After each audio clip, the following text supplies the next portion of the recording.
Halo, selamat malam pemirsa. Kaisang Pangarep menjadi sorotan dalam kontestasi pemilihan kepala daerah mendatang. Meskipun perjalanan safari politik sudah dilakukan, sepertinya publik masih harus bersabar untuk mengetahui kemana Kaisang akan berlaga. Meski begitu, sebenarnya lembaga survei juga sudah merilis nama Kaisang berpotensi besar, terutama di Jawa Tengah. Dan itu tidak terlepas dari figur dan juga tingkat kepuasan publik terhadap kinerja sang ayah Presiden Jokowi. Akankah hal itu membuat langkah Kaisang menjadi lebih ringan untuk bertarung di pilkada? Inilah panggung demokrasi malam ini, Kasakusuk Kaisang, kuasai Jateng atau Jakarta.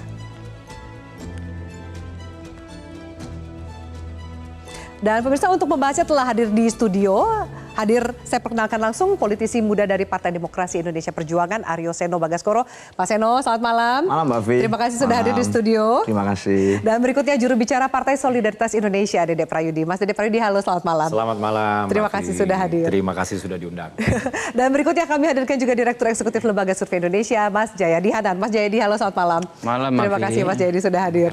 Dan kami hadirkan juga pengamat politik Emrus Sihombing. Bang Emrus, selamat malam. Selamat malam, Mbak Abi. Terima kasih Bang Emrus sudah hadir. Terima kasih. Dan mengikuti diskusi kita dari sambungan Zoom ada Wakil Ketua Umum Partai Golkar Ahmad Doli Kurnia. Bang Ahmad Doli, halo, selamat malam. Baik, kami masih mencoba menghubungi karena kita akan ikut mengajak Ahmad Doli untuk berdiskusi via Zoom. Kami akan lanjutkan. Sebelum kita bahas dengan narasumber, kita akan memberikan Anda sejumlah informasi. Nama Kaisang pertama kali memang muncul dalam bursa pilkada setelah DPW PKB Jakarta resmi menduetkan Kaisang dengan calon gubernur Anies Baswedan yang juga resmi diumumkan pada bulan Juni kemarin. Kita lihat seperti apa grafiknya. Ketua DPW PKB Jakarta Hasbiallah Ilyas mengatakan PKB terbuka kepada siapa saja, termasuk juga kepada Ketua Umum PSI Kaisang Pangarep, yang juga katanya sempat menyampaikan di media keinginannya untuk menjadi wakil dari Pak Anies. Namun sebenarnya hingga saat ini belum ada keputusan resmi dari DPP PKB atas usulan pasangan tersebut. Kita lanjut ke safari politik berikutnya yang dilakukan oleh Kaisang. Di antara banyak partai, ternyata dalam kunjungan pertamanya Kaisang memilih untuk memenuhi undangan ke kantor DPP PKS di Bilangan Pasar Minggu, Jakarta Selatan pada tanggal 8 Juli kemarin. Dikatakan kedua partai ini mencoba untuk berkomunikasi dan menggalang koalisi dalam rangka kontestasi pilkada. Dikatakan oleh politisi muda PKS Ismail Bahtiar bahwa tidak ada loh pembahasan soal duet Anies Kaisang, dan itu juga diamini oleh Kaisang yang mengatakan ia tidak menyodorkan namanya ke PKS untuk pilkada. Meski Sekjen PKS sempat menyinggung hasil survei Kaisang di Jawa Tengah yang dinilai cukup menjanjikan. Oke, nah sebenarnya seperti apa sih hasil survei Kaisang di Jawa Tengah? Nanti akan kami tampilkan informasinya setelah kami bahas seperti apa safari politik berikutnya. Tidak hanya PKB, PAN, Golkar yang melirik Kaisang, PDIP pun seakan-akan mulai membuka pintu komunikasi dengan keluarga Pak Jokowi ini. Ketua DPP PDIP Puan Maharani bahkan memberikan respon positif terhadap safari politik yang dilakukan oleh Kaisang dan menanggapi kemungkinan Kaisang menyambangi PDIP, mengingat pentingnya untuk terus menjaga silaturahmi. Dan hal ini langsung disambut oleh kakak Kaisang, Gibran Rakabuming Raka, dengan menyatakan bagusnya adiknya harus segera menemui Puan Maharani hari ini jika Mbak Puan sudah memberikan statement seperti itu. Apalagi, nah berikutnya ada kejutan yaitu dari Golkar yang terbaru, datang informasi terbaru dari Golkar yang dikatakan mendadak menyodorkan nama pengusaha jalan tol Yusuf Hamka untuk menjadi bakal calon wakil gubernur Jakarta mendampingi Kaisang Pangarep jika maju sebagai calon gubernur Jakarta.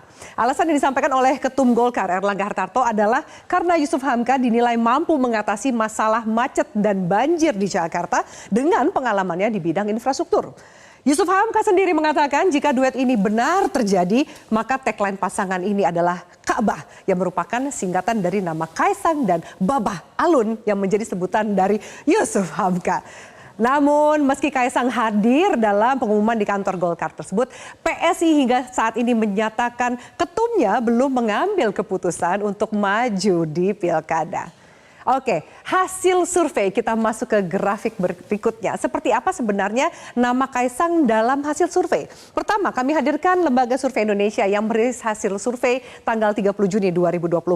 Pada simulasi semi terbuka dengan menjanjikan 21 nama cagup, nama Kaisang berada di urutan teratas dengan angka 15,9%. Namun, jika masuk dalam simulasi top of mind. Nanti mungkin Mas Jayadi Hanan bisa menjelaskan apa nih bedanya supaya masyarakat bisa mengetahui lebih jauh. Simulasi top of mind, nama calon gubernur Kaesang berada di urutan kedua dan nama Kapolda Jawa Tengah Ahmad Lutfi berada di urutan pertama dengan angka 5,2. Menurut Jayadi Hanan, keunggulan Kaesang ini disebabkan oleh tingkat kepuasan pemilih Jawa Tengah terhadap kinerja sang ayah yaitu Presiden Jokowi.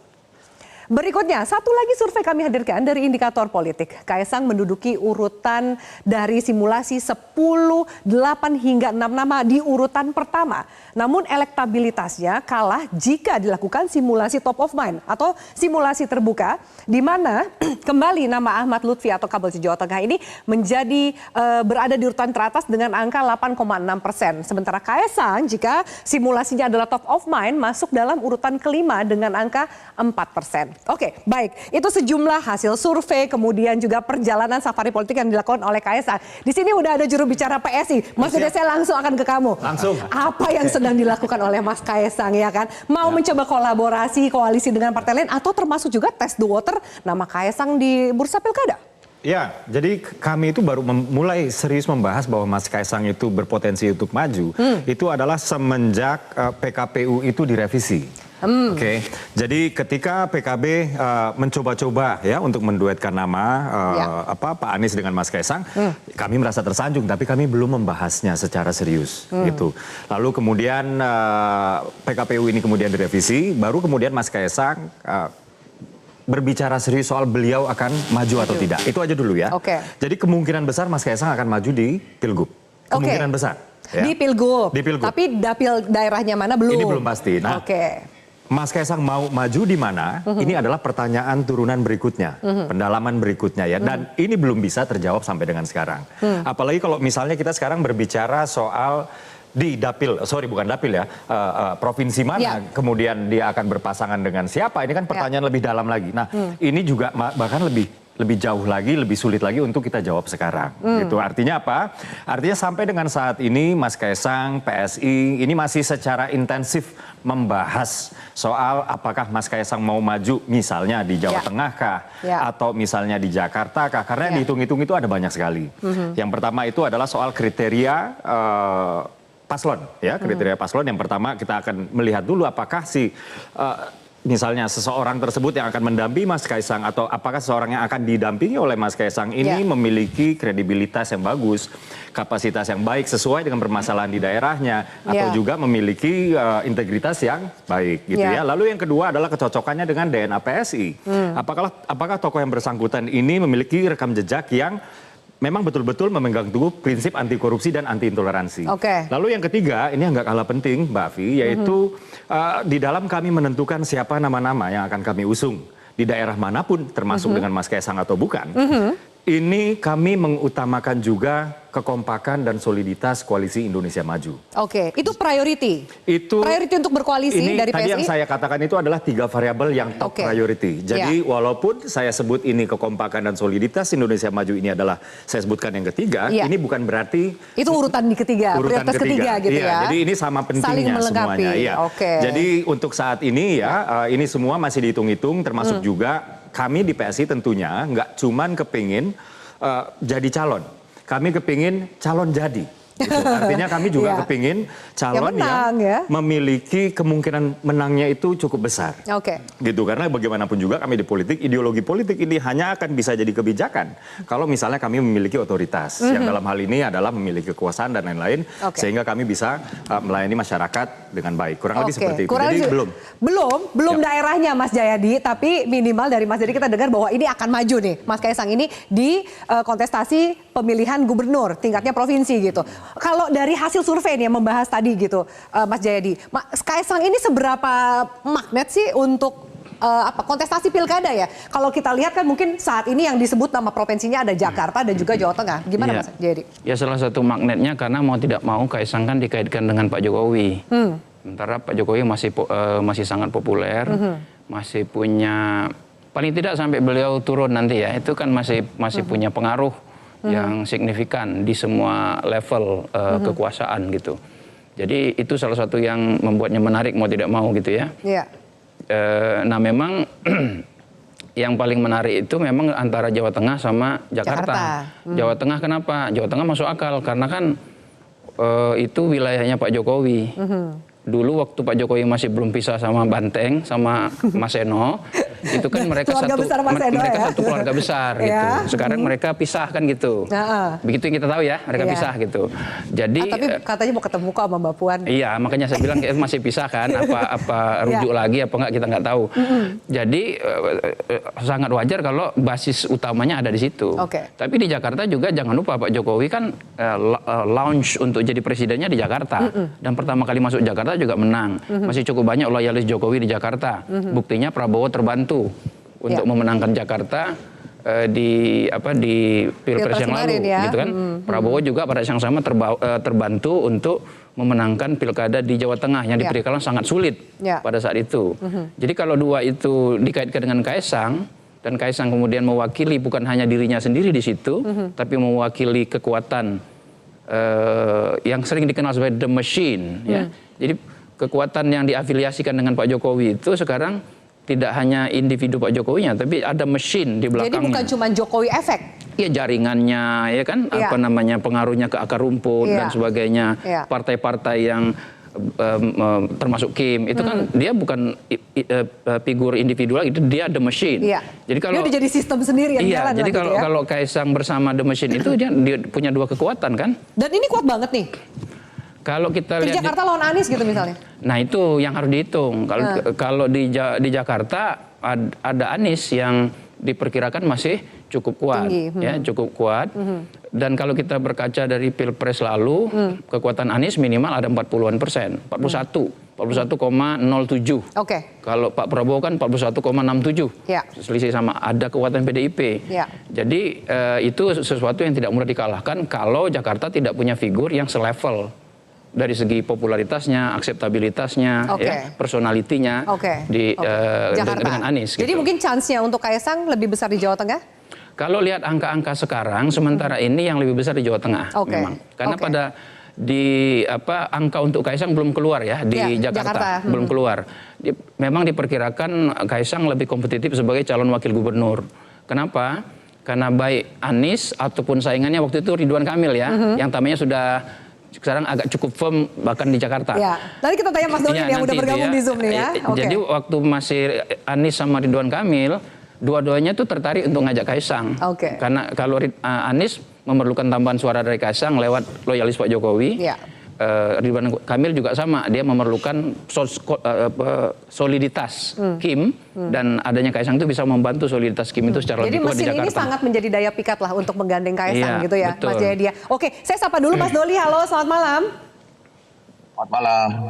Assalamualaikum warahmatullahi wabarakatuh. Baik, terima kasih Mas Doli udah gabung di Panggung Demokrasi. Kita sebelum ke narasumber yang lain, kita ngebahas soal Jakarta dulu nih ya kan. Yang tadi juga sempat saya sampaikan ada Golkar yang bahkan memberikan Babah Alun atau Pak Yusuf Hamka gitu yang menjadi pendampingnya Kaesang jika maju ke Jakarta. Apa pertimbangannya gitu? Kalau ini kan mungkin agak ekstrim ya dari usia, dari pengalaman ini kan agak berjarak gitu. Apa itu jadi pertimbangan justru kekhasan dari pasangan yang mau diduetkan oleh Golkar ini, Bang Doli?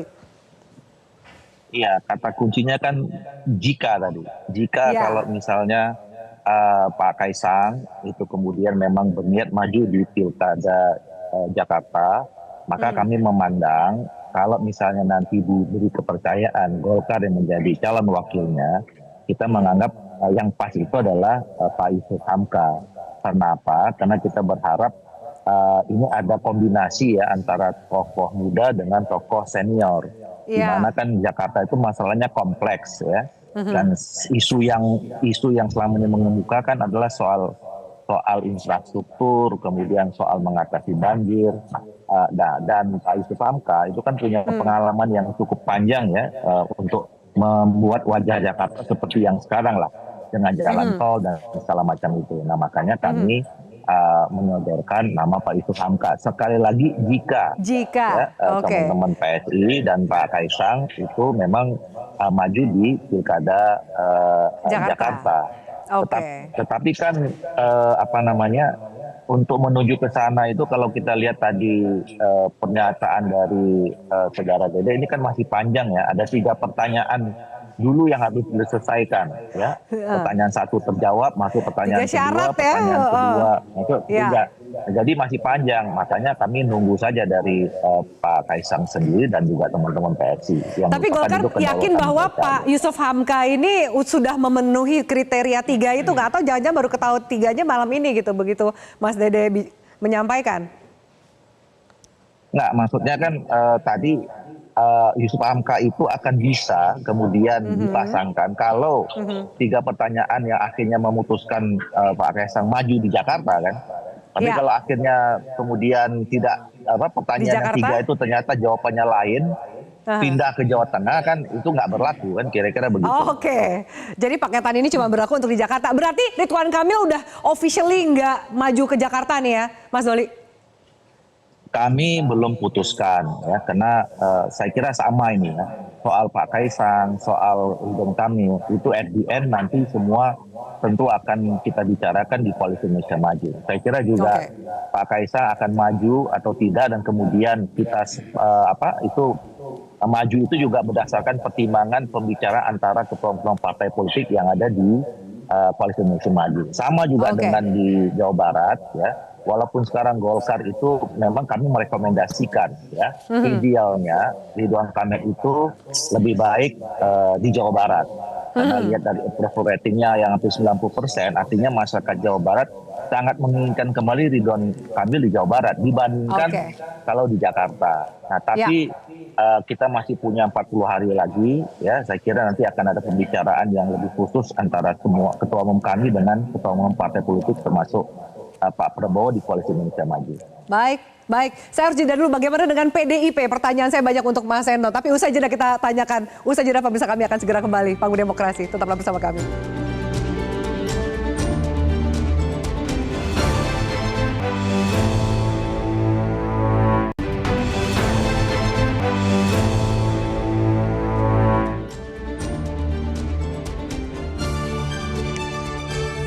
Ya, baik Musa, ini kami juga tampilkan grafis rencana Kaisang akan bertemu dengan Puan Maharani. Langsung akan kita tanya ke Mas Eno dari PDIP.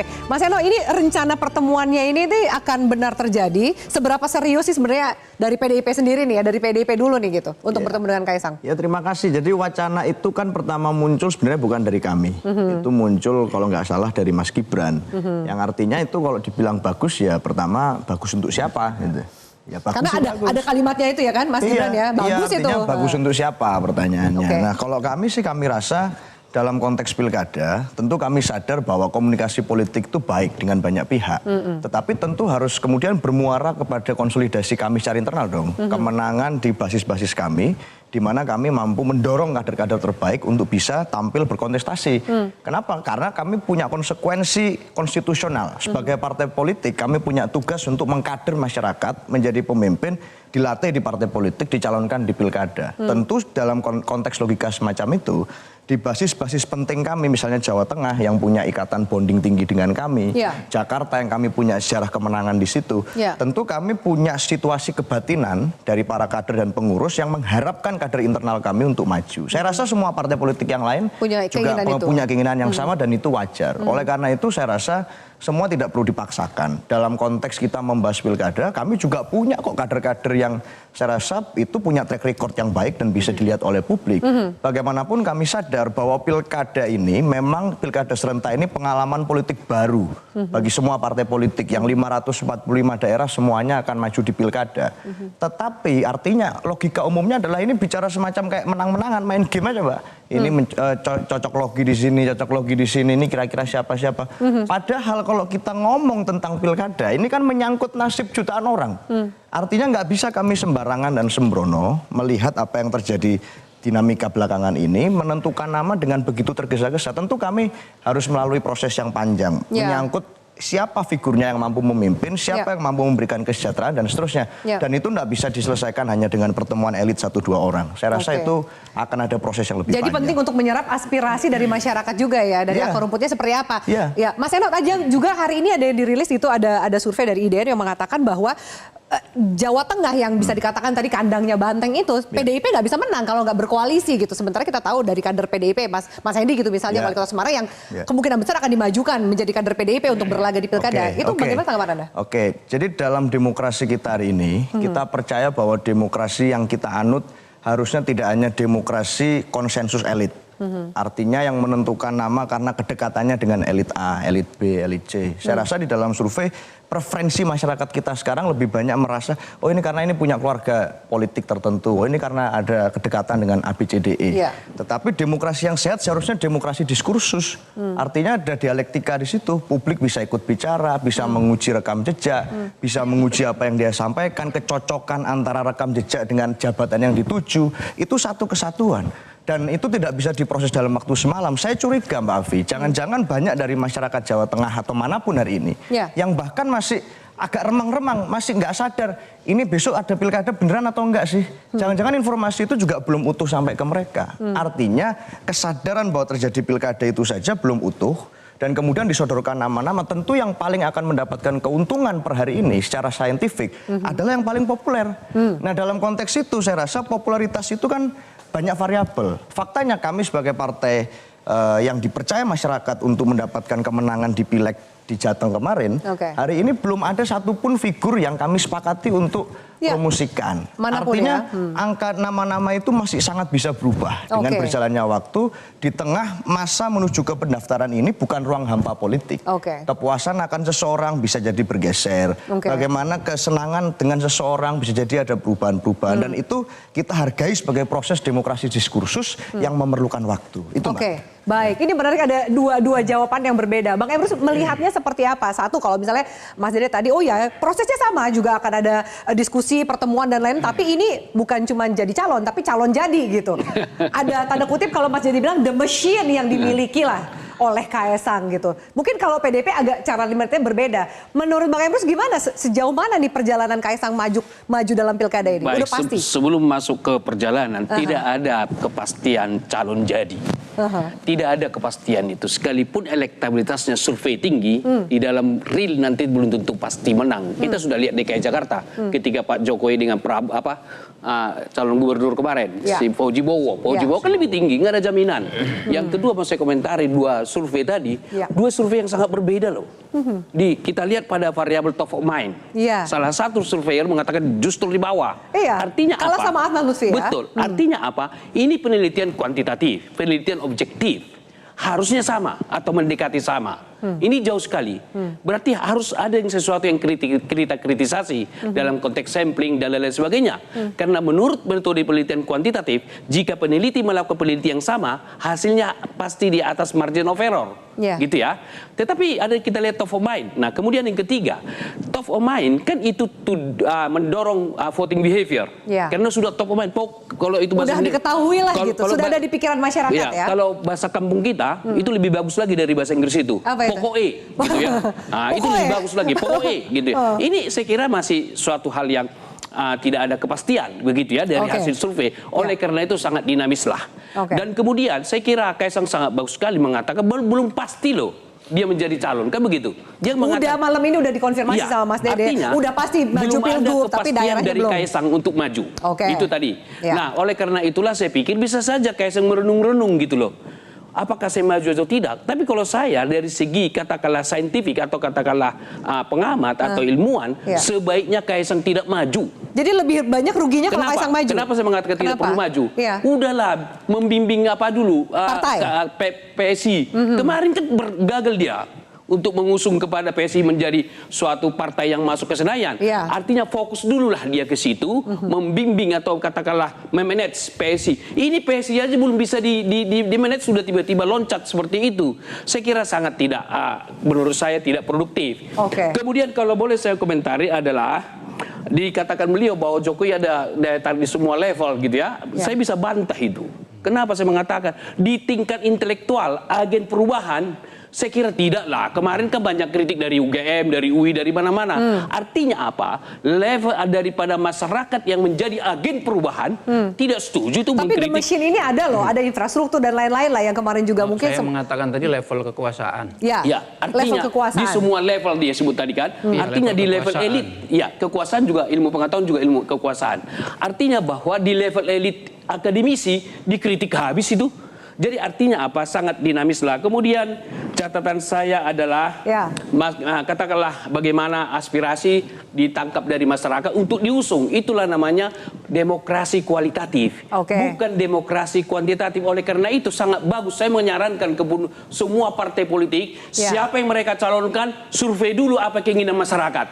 Jadi ditangkap dulu keinginan masyarakat itu yang dicalonkan. Cilakanya kan top dari pimpinan semua. Ini yang kami putuskan, rakyat itu seolah memilih pilihan partai yang pilihan disodorkan partai. seolah-olah kucing dalam karung gitu kan. Jadi harusnya mereka survei dulu kepada masyarakat yang mana yang mereka inginkan. Jangan berdialektika setingkat elit sehingga masyarakat diabaikan. Saya mau menyarankan, saya kira boleh jadi ada 2-3 partai yang sudah melakukan survei untuk menangkap apa yang diinginkan oleh masyarakat. Jangan elit saja yang bermain, ditawarkan untuk jadi dipilih. Tidak boleh begitu. Jadi menurut Bang Emrus ini bahwa mendingan Kaisang nggak usah maju di pilkada. Menurut saya, kenapa? Besarkan dulu partainya gitu ya. Betul. Karena gagal membawa PSI. Gagal membawa PSI masuk ke Senayan. Oke, Mas Dede, silakan ditanggapi. Pertama-tama saya harus meralat dulu ya. Jadi kalau disebut gagal membawa Senayan mungkin iya ya. Betul, setuju. Lalu kalau disebut gagal begini, Mas Kaisang itu masuk 2 bulan sebelum pemilu ya. Dan dapat dikatakan kayak begini, perolehan kursi PSI di DPRD itu melonjaknya lebih dari 200%, Pak Emrus. Kemudian saya ambil contoh di Semarang ya, dan di Solo ya. Di Semarang itu tadinya 2 kursi, sekarang 5 kursi. Solo 0 kursi, sekarang 5 kursi. Ini saya ambil contoh ya. Dan di banyak daerah-daerah yang lain ya. Di Jakarta sendiri kami yang tadinya 8 kursi, kita masih stay di 8 kursi. Jadi begini, saya menangkap ya, ini opini pribadi saya ya.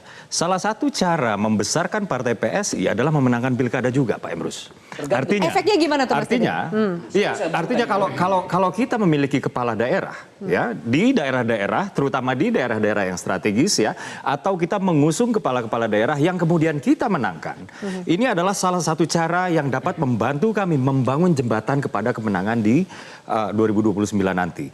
Ini adalah logika politik. Ya, dan semua partai politik melakukan itu. Nah, sekarang kayak begini, terkait dengan survei-survei tadi, Mbak ya, saya sepakat ya bahwa di alam demokrasi itu kan memang aspirasinya bergeraknya dari bawah ke atas, bukan sebaliknya dari atas ke bawah. Inilah kenapa kita juga penting untuk melihat survei-survei tersebut ya. Dan di dalam proses pemilu ini kan ada 2. Proses yang pertama selection, di mana para elit kemudian memilih kandidat-kandidat untuk disajikan kepada rakyat. Baru rakyat melakukan election, di mana aspirasinya itu baru dari bawah ke atas. Gitu. Dan inilah yang sedang dilakukan oleh PSI. Ya. Apabila kemudian rakyat Jawa Tengah misalnya, atau apabila kemudian warga DKI menginginkan Mas Kaisang untuk maju, lalu adalah sebuah adalah sebuah tesis yang anti demokrasi justru apabila kemudian Mas Kaisang menolak untuk maju. Justru kalau masyarakat meminta itu, kami akan, terutama saya pribadi ya, saya akan mendorong Mas Kaisang sebaiknya Mas Kaisang maju aja karena masyarakat yang menginginkan. Terutama misalnya kayak Jawa Tengah ya, atau misalnya di Jakarta kemarin Pak Erlangga mengatakan begini, walaupun elektabilitas Mas Kaisang ini belum setinggi di Jawa Tengah, tapi yang dilihat oleh Partai Golkar terutama ya, ini terjadi peningkatan yang terus-menerus elektabilitas Mas Kaisang. Walaupun di rapat tersebut nggak dijelaskan ya sebagai DKI 1 atau sebagai DKI 2. Dan atas dasar inilah kemudian Pak Erlangga menjadi semakin yakin ya, di luar memang pendapat Pak Erlangga dan Partai Golkar secara umum mengatakan bahwa sudah saatnya Jakarta dipimpin oleh pemimpin muda gitu ya. Dan Pak Erlangga kemudian menjadi semakin yakin, Pak Erlangga kemudian mencalonkan Mas Kaisang dan Bapak Bahlun. Tapi tentu saja memang hitung-hitungannya tidak semudah itu. Ya, jadi ini akan dibahas di internal juga di Partai Ki. Sedikit aja. Ditanggapi ini habis jeda dulu ya. Saya harus break dulu biar kemudian jawabannya nggak terpotong gitu, Bang Emrus. Kami juga mau tanya lebih jauh, berarti apakah kemudian kalau misalnya pemimpin muda, tapi kenapa dicalonin sama yang tokoh senior banget gitu? Apa hanya untuk mengimbangi atau seperti apa sih? Usai jeda pemirsa, tetaplah bersama kami.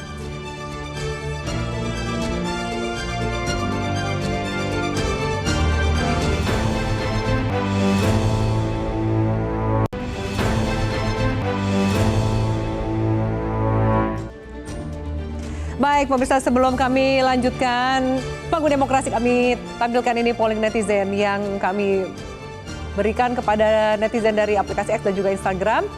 Pertanyaannya, menurut Anda, apakah Kaisang maju sebagai calon kepala daerah pilkada? Jadi ini antara netizen Instagram dan X beda nih ya. Jadi ada yang mengatakan tidak, kebanyakan warga Instagram. Lalu kemudian yang 80% mengatakan iya, itu adalah netizen di aplikasi X. Oke, baik. X itu kebanyakan adalah ini para senior yang dosen, orang-orang yang lebih dewasa. Kalau Instagram anak muda gitu ya? Lebih muda. Oke, nah kita lihat majunya di wilayah yang mana nih, ini preferensinya Jakarta atau Jawa Tengah. Jadi sepertinya nih kalau kita lihat hasilnya Jawa Tengah jauh lebih tinggi dibandingkan Jakarta ya.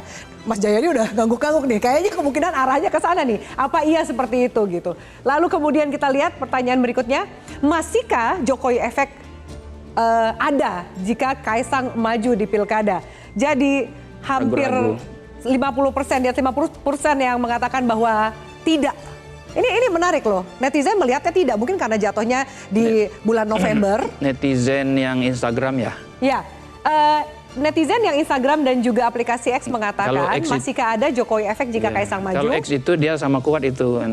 Oke, baik. Kurang lebih. Kurang lebihnya hampir imbang lah ya kalau di aplikasi X tapi ya. ini kan polling tidak saintifik kan, karena tidak, maksud saya. Ya ini polling sekedar yang kami lemparkan kepada netizen sesuai dengan tema kami gitu ya. Tapi menarik juga ya, anggaplah jejak pendapat gitu ya Bang Emrus ya. Oke, sorry Bang Emrus, tadi saya potong sejenak, silakan dilanjutkan. Saya mau tanya lebih jauh lagi ke narasumber berikutnya. Silakan Bang Emrus. Baik, saya pikir beberapa catatan saya dari beliau tadi bahwa di pilkada menang begitu ya di pusat. Jadi ada efek ke suara partainya. Tunggu dulu, berarti yang jago di situ DPD-nya, bukan DPP-nya, kan begitu. Karena yang bekerja di lapangan, gitu kan. Artinya pimpinan provinsi atau daerah, kalau itu menang. Berarti secara nasional kan ditanggung jawab ketua umum dan sekjen. Baru kemudian di bawah ada ketua DPD dan sekretaris. Jadi yang berhasil itu adalah pengurus daerah dari PSI. Memenangkan ketumnya jadi kepala daerah gitu. Langsung, tapi ada efeknya nggak sih Mas Jayadi? Langsung disebut sebagai suatu kemenangan. Bukan, itu kurang teliti melihat data tersebut. Kemudian saya melihat adalah, nih, kemudian ada sesuatu yang menarik Ibu.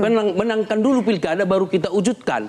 Itu adalah bisa juga kita benarkan sebagai perspektif daripada pragmatis. Artinya kita menang dulu, baru nanti kita perjuangkan ideologi. Yang benar adalah kalau kita ingin demokrasi substansial, demokrasi yang berkualitatif, kita harus utamakan ideologi perjuangan partai, bukan persoalan kalah menang. Tapi kalau ada orang mengatakan, wah saya tidak. Jadi menang adalah ada konsekuensi bonus dari perjuangan ideologi jadi ada itu. Dulu perjuangan politiknya. Jadi kalau ada orang mengatakan, saya yang bekerja tapi tidak butuh aku ideologi, salah itu. Tapi kan itu segala sesuatu perlu landasan kita. Oke, baik. Saya minta Mas Jaya. Oh, Mas Didi mau menanggapi dulu. Oke, silakan. Habis ini aku mau ke Bang Doli ya, jangan sampai dilempar. Oke, sebentar ya. Jadi kerja partai politik itu ada 4 Mbak ya. Yang pertama adalah kerja ideologis ya, yang kedua adalah kerja administratif, ketiga adalah kerja organisasional, yang keempat adalah kerja elektoral ya. Satu kerja tidak bisa menegasikan kerja yang lain.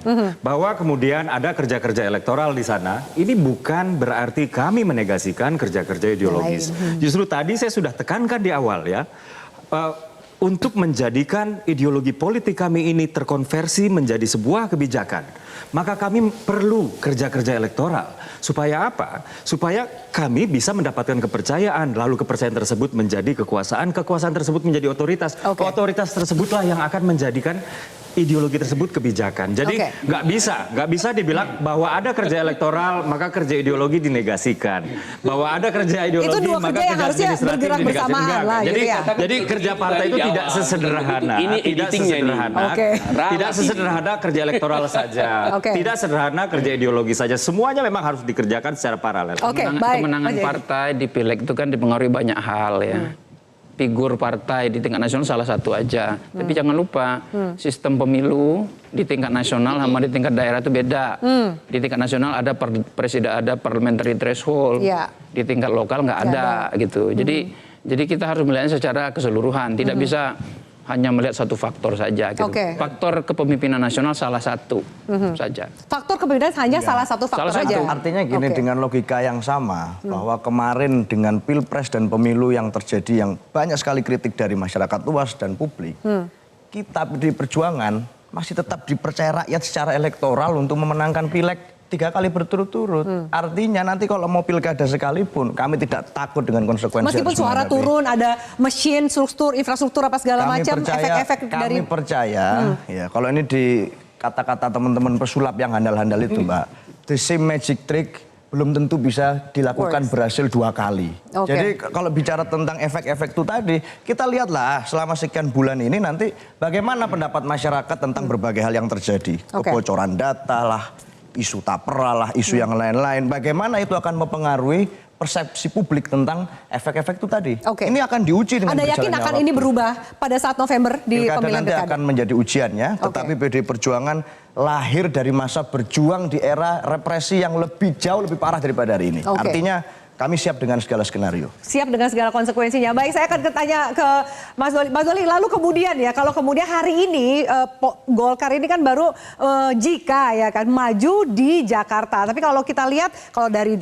survei, meskipun yang Jakarta belum dirilis ya, atau mungkin dari suara netizen gitu, sepertinya anginnya Mas Kaisang ini ke Jawa Tengah. Apakah juga sudah ada persiapan? Karena Kaisangnya cuma 1, tapi menurut saya direbutin oleh banyak partai kan. Ada Golkar, ada kemudian PAN yang menyodorkan anak ketum juga gitu kan. Gimana nih strateginya Mas Doli dari Golkar sendiri?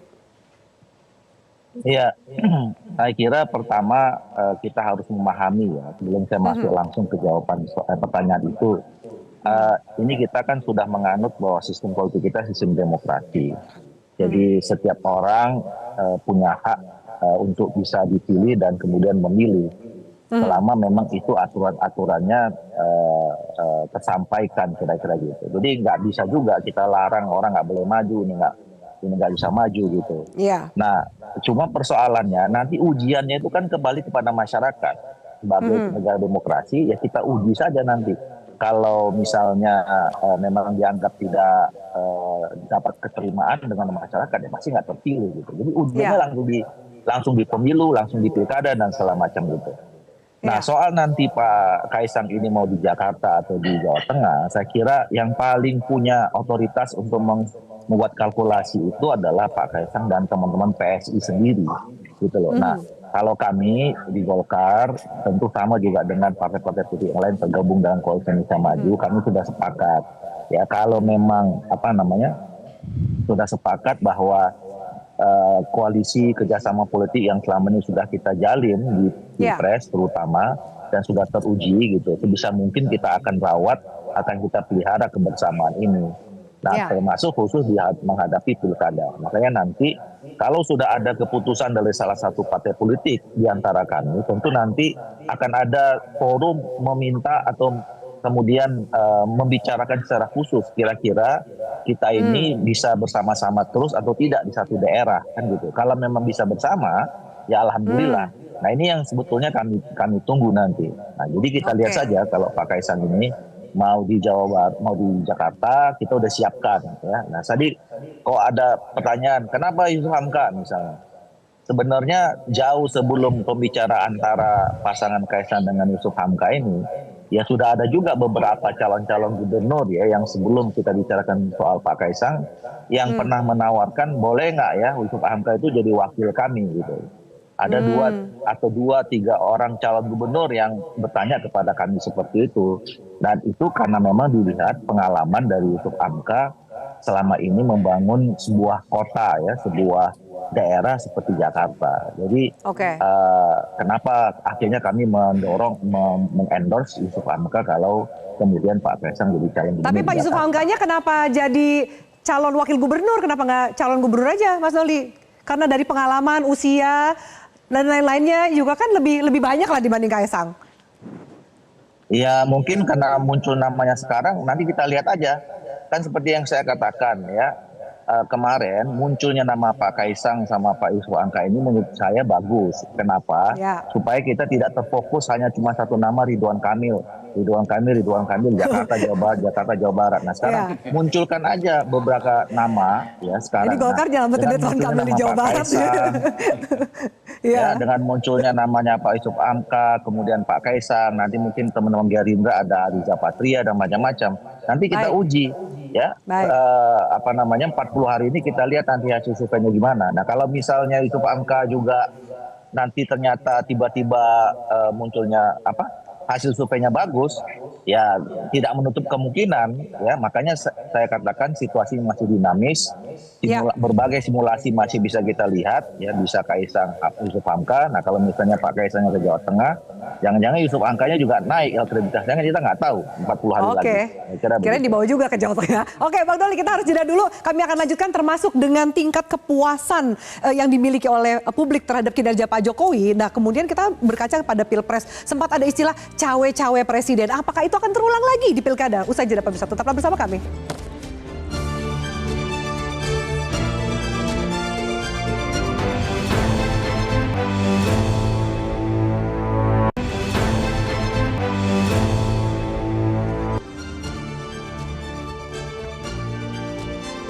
Ya baik pemirsa, kami lanjutkan. Mas Jayadi dulu nih ya. Kalau kemudian Mas Jayadi dari survei LSI sempat mengatakan bahwa memang ada pengaruhnya terhadap peringkat atau persentase yang didapatkan oleh Kaisang karena efeknya adalah kepuasan dari warga Jawa Tengah terhadap kinerja Pak Jokowi gitu. Lalu apakah kemudian itu akan masih berlanjut? Di-challenge juga tadi oleh statementnya Mas Seno, ya kita lihatlah karena November sudah presiden yang berbeda, meskipun kakaknya Kaisang menjadi wakil presiden, apakah ada dinamika yang akan berubah? Kalau ada seorang tokoh yang kemudian berpengaruh pada tokoh lain yang ikut pemilu, karena tokoh itu misalnya presiden atau pimpinan yang lebih tinggi, akibat kinerjanya itu sesuatu yang biasa ditemukan dimanapun. Itu hukum pemilu, biasa itu.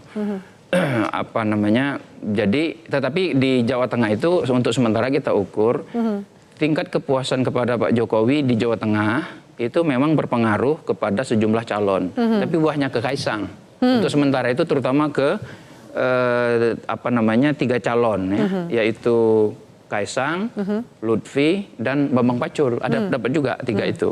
Jadi mungkin itu karena belum betul-betul tegas ya siapa yang didukung Pak Jokowi atau diasosiasikan dengan Pak Jokowi gitu. Jadi apa namanya hubungannya tidak langsung seperti itu.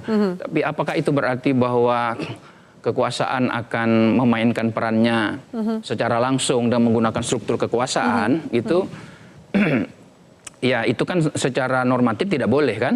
Tidak boleh. Tapi apakah itu akan dicoba? Mungkin saja ya. Kita tidak tahu. Ada calon yang mendapatkan privilege itu sebenarnya kan? Gitu. Karena itu kan itu harus diawasi bersama. Nah tapi dalam konteks pilkada, saya kira itu lebih sulit dilakukan dibandingkan dengan konteks pilpres atau pileg. Ya, itu lebih sulit. Kenapa? Kalau pilpres pileg itu kan isunya sama nasional. Dari atas ke bawah kan sama itu pileg, pilpres. Tapi kalau pilkada apalagi sekarang 545 itu upaya dari atas untuk intervensi ke bawah itu tidak akan seefektif kalau dia di pemilu pilpres nasional. Kenapa? Karena ada banyak dinamika lokal yang sulit ketemu gitu. Dinamika lokal itu yang nanti akan membuat intervensi-intervensi dari atas misalnya itu belum tentu efektif sampai ke bawah. Baik. Mas Seno, saya minta tanggapannya kalau kemudian ternyata ada mungkin calon yang bisa mendapatkan privilege, itu hal yang biasa dalam pemilu. Tapi kalau Mas Seno katakan bahwa tapi tidak semua trik akan juga mendapatkan keberhasilan yang sama. PDIP juga salah satu partai yang paling kencang soal cawe-cawe, kecurangan dan lain-lain. Apa tanggapan lebih lanjutnya? Satu, kami tidak tahu, tidak peduli bahkan, dan tidak mau berandai-andai apakah akan ada cawe-cawe kekuasaan lagi atau tidak di pilkada. Buat kami itu tidak relevan dengan ini adalah bicara tentang kedaulatan rakyat, satu. Yang kedua, kalau kita merangkai proses sejak lama Mbak, dari proses awal nama Mas Kaisang muncul, itu kan pertama kali muncul dan publik melakukan asumsi misalnya, itu kan pada saat putusan MA. Yang itu mengizinkan ada perubahan revisi atas batas usia calon. Lalu berkembanglah itu diskusi. Lalu muncul lagi fakta selanjutnya. Ada yang muncul wacana meskipun sudah dibantah. Bahwa nama Mas Kaisang misalnya disodorkan ke beberapa partai. Muncul diskursus lagi. Lalu muncul. Jadi di dalam proses itu tentu kami, ini bukan satu hal yang mengejutkan. Kalau misalnya Mas Uki menyampaikan bahwa ya memang ada kepastian akan maju. Buat kami dari proses itu kami bisa menangkap ini bukan satu hal yang mengejutkan bagi kami. Tetapi kami juga tidak tahu ini dalam proses ini ada cawe-cawe atau tidak, kami tidak tahu. Yang kami tahu adalah pilkada ini adalah tentang kedaulatan rakyat. Yang kami tahu kami menyiapkan nama-nama terbaik dari kader internal kami. Yang kami tahu kami ingin menyiapkan pilkada yang berkualitas dan kami bertanggung jawab pada publik yang telah memilih kami. Ada nama Pak Andika di Jawa Tengah yang muncul dari bawah. Ada nama Mas Hendi. Mas Hendi itu disurvei kenapa kok angkanya sangat kecil. Dugaan saya karena nama yang tercantum di situ Hendra Priyadi, bukan Hendi. Sehingga masyarakat tentu akan meraba-raba ini siapa, apakah orang yang berbeda atau yang sama. Lalu misalnya kader lain yang muncul ada Pak Bambang Pacul. Artinya kader-kader PDI Perjuangan ini mewakili track record yang panjang berdasarkan lingkup kepemimpinan mereka. Bagi kami itu saja yang disiapkan. Dan kami tidak mau tahu apakah itu nanti ada cawe-cawe atau tidak. Kami akan berjuang dengan siap untuk bersama dengan masyarakat yang percaya pada kami. Oke, sebelum saya ke Mas Dede, saya tanya Bang Emrus, apakah kemudian Bang Emrus melihat apapun itu ya, kalau kemudian tadi Mas Dede mengatakan, ketum PSI akan maju dalam pilgub tapi belum menentukan daerahnya. Apakah jalan Kaesang ke eksekutif dalam ranah ini di pilkada akan semulus seperti jalan kakaknya Gibran? Tidak ada jaminan. Artinya bahwa sangat dinamis ya, artinya apakah mulus atau tidak nanti. Karena sangat tergantung daripada situasi politik di daerah di mana dia dicalonkan. Nah pertanyaan kita, apakah dia jadi calon? Kan begitu. Tetapi sebagai otoritas keilmuan, saya menyarankan kepada beliau, tidaklah jadi calon pilkada. Kenapa? Kalau ketua umum partai calon presiden lah. Jangan jadi kepala daerah. Coba cek. Kenapa nanggung? Ya, bukan tanggung. Ketua umum partai di Indonesia ada nggak jadi calon gubernur? Nggak ada itu. Maksudnya terlalu kecil levelnya untuk seorang ketua partai. Serahkan itu kepada DPD di daerah. Nah, baru kalau itu baru kita lihat bahwa partai PSI ini sangat menghargai DPD-nya. Tapi kalau dia calon menjadi kepala daerah, skopnya semakin kecil. Sementara dia ketua umum partai nasional. Kan bagaimana gitu. Jadi jangan sampai terjadi adalah yang penting berkuasa. Tidak boleh begitu. Oleh karena itu saya tetap bantah. Kalau misalnya katakan sedikit aja. Kalau memang dikatakan bahwa kita memenangkan dulu baru ideologi yang kita perjuangkan, hati-hati loh. Tapi tadi bilangnya berparalel loh Bang Emrus. Hati-hati loh. Bukankah itu karena maka perubahan di Mahkamah Konstitusi, PKPU misalnya yang boleh adalah pelantikan 30 tahun. Ya, itu bukan, di MA. Padahal undang-undang mengatakan sangat jelas bahwa 30 tahun saat mendaftar. Padahal kalau bukan itu pelantikan. menimbulkan ketidakadilan loh. Pas nanti pelantikan itu bisa tidak ada keputusan. Jadi kalau biar pas 30 tahun nanti orang yang tamat TK boleh dong. Jadi tapi ini kan sudah jadi turunan PKPU, sudah tidak perlu dibahas lagi. Kita lihat seperti apa Kaesang. Artinya ada undang-undang yang mengatakan kita harus taat pada undang-undang, bukan keputusan oleh MA teman-teman kita itu. Mas Dede silakan. Ya, terkait cawe-cawe aja lah ya. Saya tidak mau mundur ke belakang lagi soal putusan MA. Jadi begini. Membangun asosiasi politik dengan seorang tokoh nasional, ya, yang dimana tokoh nasional tersebut sekarang sedang menjabat dan memiliki atau mengantongi tingkat kepuasan yang sangat tinggi, ini adalah hal yang sah-sah saja, ya. Ini adalah bagian dari kerja-kerja elektoral. Ini juga adalah bagian dari kerja-kerja kita membangun komunikasi politik dengan tokoh tersebut, sama dengan partai lain juga seperti itu. Artinya kita antar partai, antara partai dengan tokoh, partai dengan partai, ataupun tokoh dengan tokoh. Dan ini sebenarnya sah-sah saja. Ya, dan apabila kemudian orang yang sedang menjabat tersebut ya seperti welcome atau oke-oke saja dengan asosiasi politik yang dibangun oleh si kandidat yang sedang berjuang di pemilu atau pemilu kada, kemudian asosiasi politik tersebut terbangun dan ini terkonversi menjadi elektoral, dan ini juga semuanya juga sah-sah saja. Yang tidak boleh ya, yang tidak boleh itu adalah dua hal ya. Yang pertama adalah menggunakan otoritasnya, kekuasaannya untuk memenangkan calon tertentu. Atau yang kedua, beliau ikut berkampanye ya tanpa beliau cuti atau ketika saat beliau masih menjabat. Ini nggak boleh ya. Dan negara kita adalah negara hukum. Apabila kemudian ada pelanggaran hukum atau misalnya tadi ada PKPU yang dianggap clash dengan undang-undang peraturan lebih tinggi, silakan saja. Ada ruangnya. Silakan saja. Selalu ada ruangnya. Baik. Terima kasih banyak Bapak-bapak. Mas Doli, mohon maaf tidak ada waktu durasi lagi. Kita akan lanjutkan diskusi di lain kesempatan. Terima kasih banyak Mas Doli dengan sambungan Zoom-nya. Teman-teman dan narasumber, terima kasih banyak untuk diskusi kita yang menarik pada malam hari ini. Dan bersama Ketua Umum Partai Solidaritas Indonesia Kaesang Pangarep bisa dikatakan masih menjadi magnet dalam bursa pilkada. Selain privilege keluarga presiden, kursi DPR DPSI yang naik lebih dari 200% serta klaim membawa suara anak muda menjadi pertimbangan untuk berkoalisi dengan partai-partai besar di daerah. Namun akankah Kaesang maju sebagai kandidat di Jakarta atau Jawa Tengah? Kita tunggu saja kejelasannya di tahap pendaftaran Agustus mendatang. Saya Frida Marikondo, selamat malam, sampai jumpa. Terima kasih.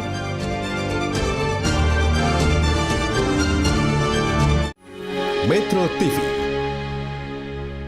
Jelajahi cara baru mendapatkan informasi. Download Metro TV Extend sekarang.